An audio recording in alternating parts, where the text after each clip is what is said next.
a clash in Congress over sending more money to Ukraine amid a White House push for more, and a settlement in a case over military service-related disabilities. Today, October 3rd, 2023.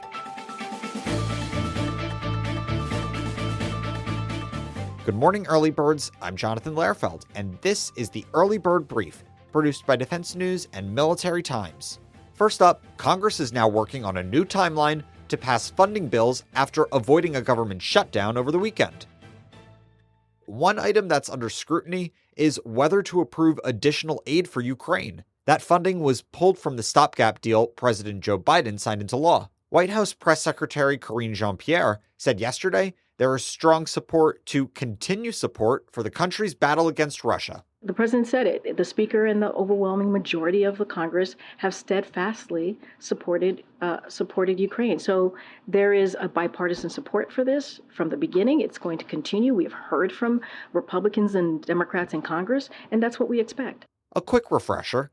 House Speaker Kevin McCarthy omitted additional Ukraine aid from a measure to keep the government running until November 17th. He closed the door on a Senate package that would have funneled $6 billion to Ukraine. That's roughly one-third of what has been requested by the White House. The House and Senate overwhelmingly approved the stopgap measure, with members of both parties abandoning the increased aid for Ukraine in favor of avoiding a costly government shutdown. But President Joe Biden said Sunday that American aid to Ukraine will keep flowing for now. That comes as he sought to reassure allies of continued U.S. financial support for the war effort. But time is running out, the president said in a warning to Congress. You can count on our support. We will not walk away. The vast majority of both parties, I'll say it again, Democrats and Republicans, Senate and House, support helping Ukraine and the brutal aggression that's being thrust upon them by Russia. Stop playing games. Get this done. The exclusion of Ukraine funding came little more than a week after lawmakers met in the Capitol with Ukrainian President Volodymyr Zelensky. He sought to assure lawmakers that his military was winning the war, but stressed that additional aid would be crucial for continuing the fight. And it comes as the Pentagon sent a letter to members of Congress warning it is running out of money to replace weapons it has sent to Ukraine. The letter from a Pentagon comptroller noted failure to replenish American military services could harm the U.S.'s military readiness. Meanwhile, the European Union's foreign policy chief called on U.S. lawmakers Sunday to reconsider their decision to omit financial support for Ukraine from the stopgap budget bill. The EU's top diplomat, Josep Borrell, said European officials were surprised by the last-minute agreement in Washington. He pledged the 27-nation bloc would carry out helping the invaded country defeat Russia. This war is having deep consequences for the whole world, but for us Europeans, it's an existential threat. Maybe it's not being seen like this for everybody around the world, but for us Europeans, allow me to repeat it, it's an existential threat. So far, the U.S. has approved 4 rounds of aid to Ukraine in response to Russia's invasion, totaling about $113 billion. In August, Biden called on Congress to provide for an additional $24 billion. Another important story, an Army Reserve veteran at the center of a Capitol Hill fight over burn pit benefits and a Supreme Court case over veterans' employment rights, was awarded $2.49 million. The decision came from a Texas jury last week after a 12-year battle with state police officials. Leroy Torres is one of the founders of the advocacy group Burn Pits 360. He's a well-known figure in national veterans advocacy efforts. He had been arguing in court for the last 6 years that he was improperly forced out of his job as a Texas state trooper in 2011 after complaining of health problems related to earlier military deployments in Iraq. Torres served in the Army Reserve and developed severe breathing problems linked to the toxic smoke from burn pits around the bases where he was stationed. Since then, he has been diagnosed with lung disease and toxic brain injuries. He sued the Texas Department of Public Safety after supervisors there failed to make accommodation for his injuries. The accommodations are required under the Uniformed Services Employment and Reemployment Rights Act, which protects reservists from job discrimination based on their military service. But Texas state attorneys argued that Torres did not have standing to sue the state. eventually, it led to arguments before the U.S. Supreme Court. In June 2022, the justices ruled to allow his lawsuit to proceed. The jury behind last Friday's decision unanimously voted to award Torres 11 years of back pay. State officials have not yet said if they will appeal the verdict.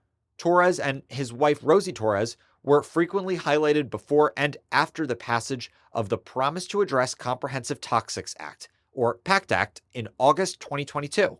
That legislation in part mandated expanded disability benefits for cancers and other respiratory illnesses linked to burn pit smoke exposure in Iraq, Afghanistan, and other overseas combat zones. In other news, an Air Force target tracking plane flew its final operational mission. For more on this, senior Air Force Times reporter Rachel Cohen joins the episode today. So, can you tell us what the Joint Surveillance Target Attack Radar System aircraft did? Why is this final flight significant? So JSTARS, long convoluted name, but basically it's a ground target tracking plane that has flown, in military operations from Desert Storm in 1991 to Iraq and Afghanistan. It's flown over the Russia-Ukraine border, all around the world for a few decades now. Basically looks down below and sees, where is safe for U.S. troops to be moving on the ground? Where are targets that the U.S. military could attack? Very, very useful things like that. The Army has really relied on it for many years. In the past few years, the Air Force said, we don't think that this is really part of the future inventory. It's an old plane. Used to fly cattle around, actually. So, they're getting pretty old. And so the Air Force has said, we're going to look in a new direction to try and do this same mission. And now, this marks the last time that JSTARS was out doing its thing. So what comes next for the Air Force without these planes? Like I said, they're looking at new ways to do the same sort of mission. So whether that means, using satellites, using sensors that are already on other fleets. So Robins Air Force Base, which has been the home to JSTARS for a long, long time. So as the planes leave Robins is going to get some new missions. So part of that is, the buzzword phrase known as, ABMS, so Advanced Battle Management System, was really envisioned as the replacement for JSTARS. So we don't really know exactly what that's going to look like yet, but there's going to be, those sort of sensor operators and those people to kind of analyze, what the ground looks like.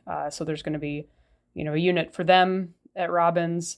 The Bacon plane, it's a comms plane. So they're going to bring part of the Bacon fleet to Robins and, kind of just make new missions there so that the airmen can have something to transfer into that is sort of similar, and then they're going to keep working on the tech to, hopefully not lose that capability. I mean, there's been a lot of outrage over the last several years as the Air Force, started a replacement effort for JSTARS and then decided to cancel it. And so there's been a lot of consternation about how do we not lose this, really valuable mission. So I think there's some stuff that's still in flux, but Robins is going to get a bunch of those missions, and then we'll kind of just have to see what else follows. Thanks, Rachel. Also on the radar for today, former participants in an Army education program are concerned that an oversight may cost them retirement years and wages. For more on this, Military Times editorial fellow Jaime Morcarillo joins the episode today. So, Jaime, what's the issue and why is this cropping up now?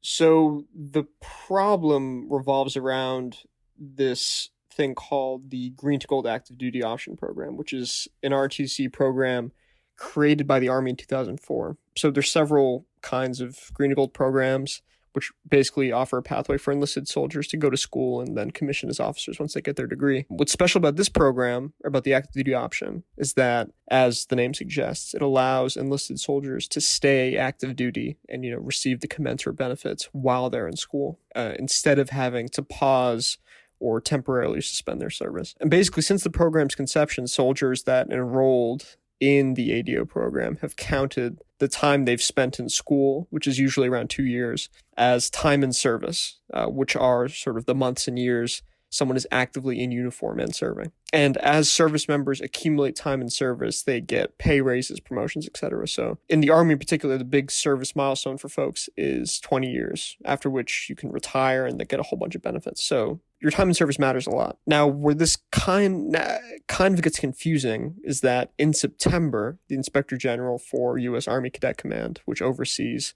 Army ROTC programs, published a guidance saying, in effect, hey, you can't count your time in ROTC, including the active duty option program, as time in service. And they cited a federal statute dating back decades. And not a single active duty option graduate that I've spoken to or any of the peers that they've communicated with had been told about this prohibition when they signed up. And now hundreds of past active duty option participants are worried that they may have to push back their retirements and maybe even repay the wages they received while they were in school if the Army decides to nullify those 2 years they logged as time in service. Another strange dimension of this whole thing is, why now? If the program was created in 2004, why has it been almost 2 decades since this issue has come up? And Cadet Command claims that it really kind of started when Army officials began spotting the oversight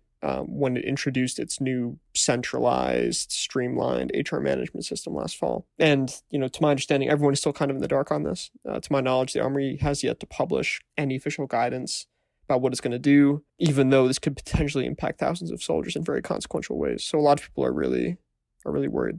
What is the Army going to do about this? So to my understanding, almost everyone is in the dark about this. No one I've spoken to has gotten any official guidance yet from the Army. Some green to gold active duty option graduates only heard about this issue after reading the article, after it came out. Folks haven't heard anything. The Army, to my knowledge, hasn't issued any kind of official guidance, even though this is an issue that could potentially impact thousands of soldiers in very consequential ways. So people are really pressing for answers. Thanks, Jaime. For more conversations like this one, please like and rate us wherever you get your podcasts. And now, here are some other stories that we're hearing chirps about. Top Serbian military officials said yesterday the country's army cut the number of troops stationed on the border with Kosovo by nearly half. They denied U.S. and other reports of a mass military buildup in the wake of a shooting over a week ago that killed 4 people and raised fears of instability in the volatile region. The British government committed nearly $5 billion to the next phase in the development of nuclear-powered submarines as part of the tri-national AUKUS program with Australia and the United States. In case you missed it, Turkey's defense ministry announced the country's warplanes carried out airstrikes on suspected Kurdish militant targets in northern Iraq on Sunday. The strikes followed a suicide attack on a government building in the Turkish capital. And Politico reported it obtained a sensitive but unclassified version of a long-term U.S. plan that suggests Biden administration officials are far more worried about corruption in Ukraine than they publicly admit. And on this day in history, in 1990, less than 1 year after the destruction of the Berlin Wall, East and West Germany came together on what is known as Unity Day.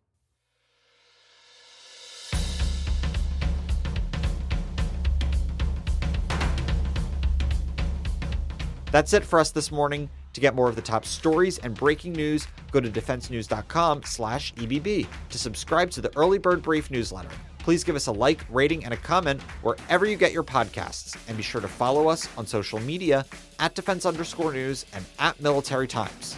The Early Bird Brief is hosted by me, Jonathan Lehrfeld, and produced by Zimone Z. Perez. Today's episode features stories by The Associated Press, Leo Shane III, Rachel Cohen, and Jaime Moore Carrillo. Our editor-in-chief is Mike Gruss. Have a great day.